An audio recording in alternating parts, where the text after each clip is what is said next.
హే guys, hello, నమస్తే, వనకం, welcome to Bigg Boss Tales. ఈ వీడియోలో నేను ఏం చెప్పాలనుకుంటున్నానంటే, నిన్న అర్ధరాత్రి గుసగుసలు అంటే వీకెండ్ ఎపిసోడ్ అయిపోయిన తర్వాత జరిగిన అర్ధరాత్రి గుసగుసలు, అలానే ఈరోజు జరగబోయే నామినేషన్స్ గురించి మాట్లాడుతున్నాను.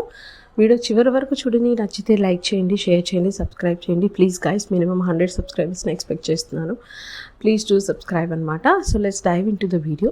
సో అర్ధరాత్రి గుసగుసల్లో శ్రీజ అడుగుతుంది అనమాట డీమన్ని, నువ్వు ఓనర్గా ఉన్నప్పుడు కొంచెం టెనెన్స్ని తక్కువగా చూసే, లేకపోతే నువ్వు అవి చేసావు ఇవి చేసావు, అసలు ఎక్కడ మాట వినలేదు, పార్షియల్గా ఉన్నావు, బయాస్డ్గా ఉన్నావు అన్నట్టుగా మాట్లాడుతుంది. దానికి తన ఎక్స్ప్లెనేషన్ ఇస్తాడు, లేదు నేను ఓనర్గా ఉన్నప్పుడు ఇలా చేశాను అని. నాకు కూడా అదే అనిపించిందండి. ఎందుకంటే సంజన గారు ఓనర్గా ఉన్నప్పుడు తనని తక్కువగా చూసినా, లేకపోతే ఏవైతే కొన్ని మాటలు అబ్బాయి ఈవిడతో ఉండాలని ఆవిడని కొంచెం పట్టించుకోకుండా, లేకపోతే అసలు 9 మందిలో 8 మంది అని చెప్పేవాడిని కదా, అలా ఉన్న వాళ్ళకు కూడా ఆవిడ ఓనర్ అయిన తర్వాత సెలబ్రిటీస్ ఫుడ్కి స్ట్రగుల్ అవుతున్నారని వాళ్ళని కేర్ చేశారనమాట. సో డీమన్ వచ్చేసరికి ఆ ఓనర్గా ఉండడం, ఓనర్గా కెప్టెన్గా వాళ్ళతో మాట్లాడుకోవడం, అలానే ఏమంటారు రీతు వెనక తిరగడం తప్పితే వీళ్ళకి పెద్దగా టెండెన్స్కి ఏదైనా బెనిఫిట్ ఇచ్చినట్టు అంటూ ఏమీ లేదు. సో ఫస్ట్ వీక్ అయితే జస్ట్ జనాలు లోపల తిరిగేశారు. అదంతా ఓనర్సే డిసైడ్ అయ్యి తీసుకున్న డెసిషన్. సో అంతకుమించి పెద్దగా తను ఏం ఫేవర్ చేసినట్టు ఏం కనిపించలేదు. సెకండ్ వీక్ అంటే ఓనర్స్ని టెనెంట్స్ని సపరేట్గా ఉంచాలి కాబట్టి కొన్ని స్ట్రిక్ట్గా ఉన్నాడు అని అనుకున్నాం. ఫస్ట్ వీక్ అయినా పెద్దగా క్లోజ్ ఏం లేదు.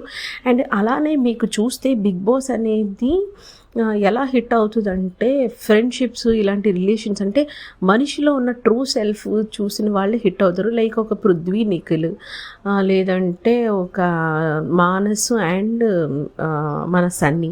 అలా పవన్కి డీమన్కి ఉన్న ఫ్రెండ్షిప్ని, బాండ్ని బ్రేక్ చేసేసి తన ఓటింగ్ తగ్గించుకున్నాడు.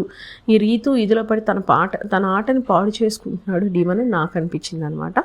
సో అది జరిగింది. అండ్ ఈరోజు నామినేషన్స్కి వచ్చేసరికి ఎగ్ విషయంగా సంజన గారికి కంపల్సరీగా వేస్తారు. అండ్ ఫ్లోరా గారికి, రీతు గారికి ఉన్న ఫ్రిక్షన్ వల్ల వాళ్ళిద్దరు కూడా నామినేషన్స్లోకి వచ్చే ఛాన్సెస్ అయితే ఉన్నాయి. సో అండ్ తనూజాకి, ఇమ్మాన్యుయల్కి జరిగిన, సో నేనేం ఎక్స్పెక్ట్ చేస్తున్నాను అంటే, ఫర్ ఎ చేంజ్ ఇమ్మాన్యుయల్ తనుజాని కానీ బర్నీ గారిని కానీ నామినేట్ చేయాలి. వీళ్ళ గుసగుసలు ఆడే బదులు నామినేట్ చేయగలిగే సత్తా ఉందో లేదో చూడాలనుకుంటున్నాను.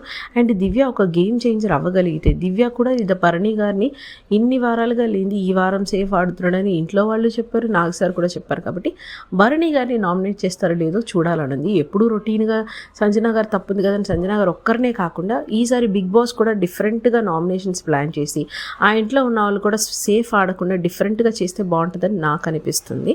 సో ఈరోజు ఎవరు నామినేషన్స్లో ఉంటారు, మీరేమనుకుంటున్నారో కామెంట్ సెక్షన్లో చెప్పండి. బాయ్.